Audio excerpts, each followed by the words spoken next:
Hi guys, hope you're doing good, hope you are well. Hi my fellow kadamas, mko aje? Hope mko poa. So let's talk today. So leo it's all about my life back in Saudi, what made me get deported and how I was deported, my deportation experience and my Saudi experience. So stay tuned, please subscribe. If you like the video, give me a thumbs up, like it, and please share. Let's know more about GAF. Let's help each other. Okay, peoples, please, I beg you. So that's for now. So let's go straight to the point. I went to Saudi back in 2013. I got a good house. I thank God. I worked in a house where I was taking care of a grandmother. She was not that old. She knew how to go to the toilet, how to feed herself, everything. So my work was to clean her room, clean her clothes, make sure she's fine. Anything she needed, I was there. She could send me, go bring me this, go bring this. That was all my work in that house. And sometimes I could help in the kitchen. Maybe when washing outside, I could help because we had another housemaid, so we were three at the time. So I stayed in that house for 4 good months without complaint. I thank God, everything was just good for me. So when I finished my 4 months, when I got to that house first, I found a housemaid. She was from Kenya, but she was a runaway. She gave me the details. She told me she's paid 2,000 and me I was paid 1,000, and I saw this money. Why? What a hell? So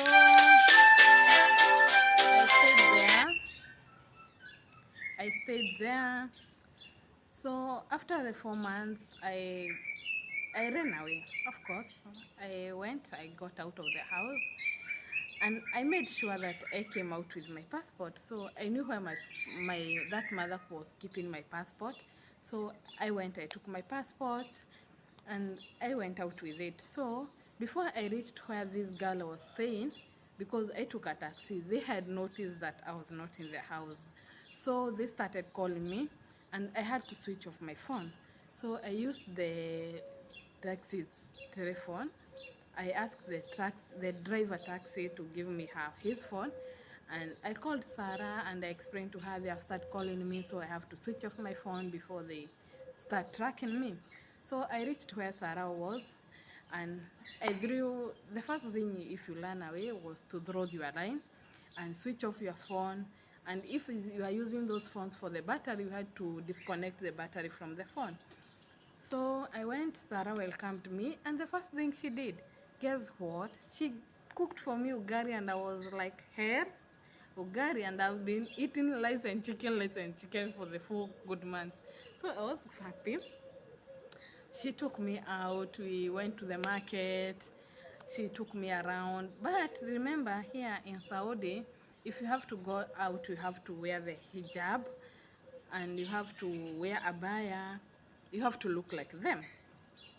So I had an abaya, I had a hijab, I had that thing we close our eyes with. So I was okay. So I stayed there. We were hosted by a man who was called Maina. I think those who were in Saudi maybe back 2012, 2013, you can remember Maina the Masai. He was staying in Mansour. So that's where I was to stay. So I stayed there. Maina found me a job. I went to job, a good house. Now I started getting 2,000, and I was like, hey, Saudi is my life. So I worked there.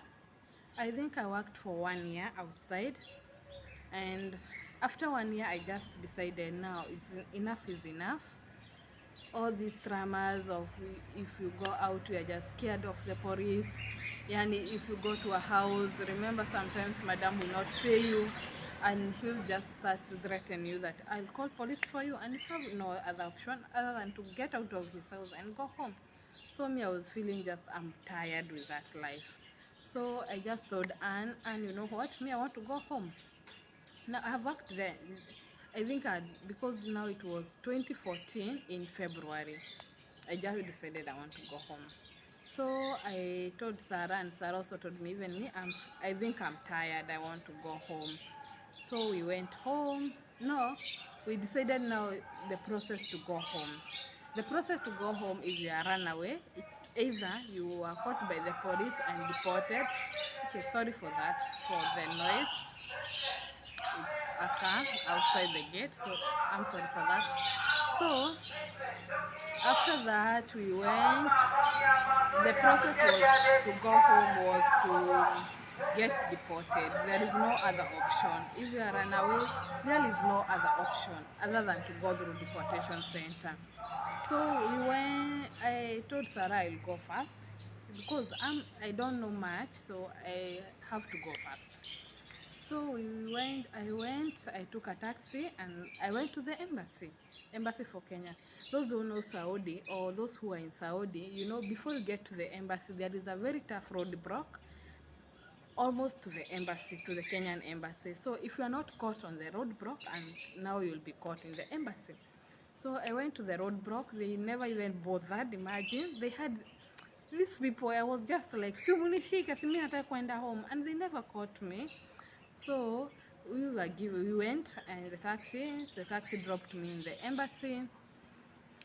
And after the embassy, I stayed in the embassy from morning to evening. Yes, from morning to almost 6 o'clock. That's when the one who was in the embassy who was operating that time called the police, and we were almost 6 girls.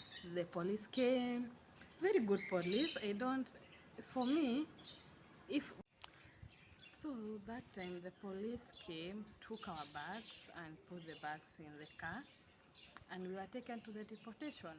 So first we dropped by a police station. They took our names, they wrote our names down. We stayed there for almost 30 minutes and we went to the deportation. So on arrival to the deportation center, we found some ladies who were working there, the police ladies. They took, they first checked our bags and they could press our stomach to see if we were pregnant or such kinds. So after that, we went to our room. At our time, I think the time we arrived, they never took, they never checked us so much because we were able to pass through with the phones. We were with our phones and our bags. We had everything ours. So we went to the room, stayed there, and now when we reached to the depot, when we reached in the room, that's when you know how life in Saudi is. That's when you know what people goes through in Saudi. Despite that we were in a very good house, when you get there now, that's when the reality of Saudi hits you back. Because we went there and found so many girls who had gone through pain, who had gone through hell, and their sponsors had all, so the sponsors had refused for them to go home. So they needed them to give them some amount of money that was ranging almost 500k for to release them to go home. So after that, after some days, the embassy came.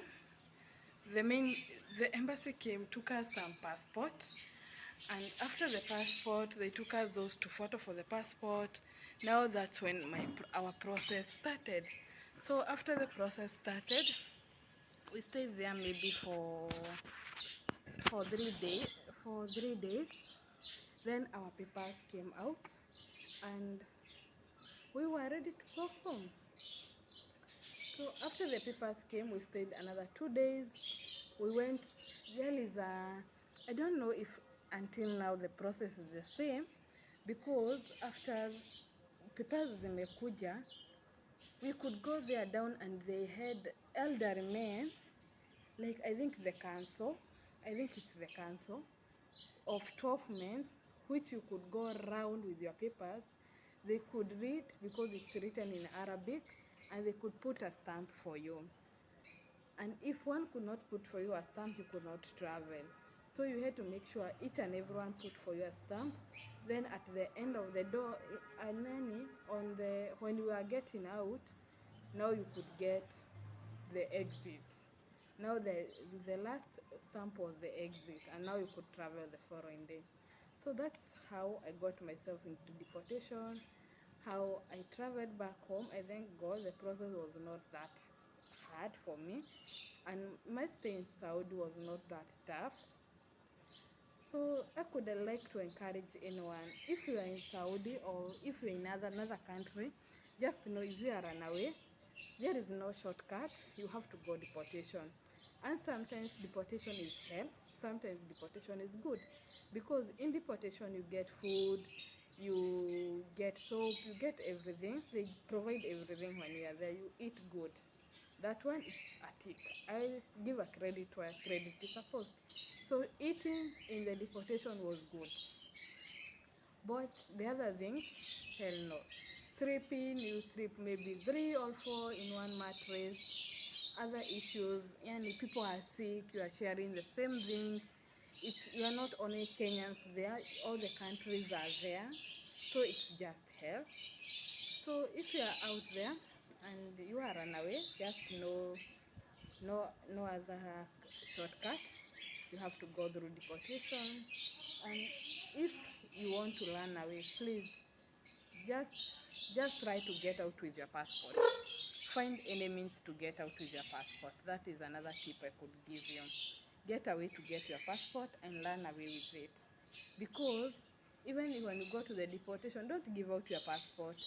Don't let them put, nasikianga zinaekangwa mashimo, I don't know, because I never gave out my passport. And you see, when you leave the passport there,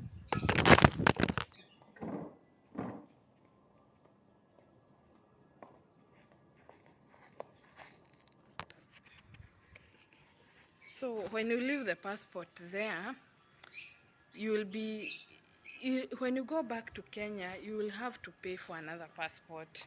You will have to find money and get another passport. So it's always advisable if you try and get out with your passport. I think that's much better. So the other tip, if you get outside, please be good. Do what you're supposed to do. Work good. Don't go around. Please try to stick in one place. If it's work, you go to work. Come in the house. Don't go kuzurura uko nje, because that's where you can be caught by the police, and maybe you are not ready to go home, you see. So if you are out there, please work hard. We are doing all this because of our family. The reason why most of us, for me, I never ran away because of my family or to get money to sustain my family. That time I never had a kid. It was only my mom, and the money inside was enough for me. Nile tu, I think kichwa ngumu. I can just say that. But okay, it was that. For me, it was that easy. But for some people, please, for some people, it's hard. It's hell hard in the deportation. Because when the sponsor just come and say, you'll not go home until you give me 500,000. Seriously, kwani umefanyia kazi hata hiyo 1500 naisha, hata hujaifanyia kazi. Yani hata hujafikisha savings zako hapo, hata uko karibu. Then anadai hiyo pesa surely, si labda hadi muuze nyumba yenu ndio upate hiyo pesa. Really? So sometimes we just tell God to bless us, to be with us in these Gulf countries, and to be well. So for today, it's just that. And let's meet maybe tomorrow. And we talk now tomorrow. Okay, my Oman and Qatar experience, it's not that bad. It is good still. I thank God. It's just by favor ya God nimepitia. Yani, I've been going to very smooth houses. I've been working in a very smooth place. I thank God. So tomorrow, let's talk more about, okay, tomorrow we may talk about the things we expect and we don't get them in Gulf. Yes, that's the topic tomorrow. Bye bye for now.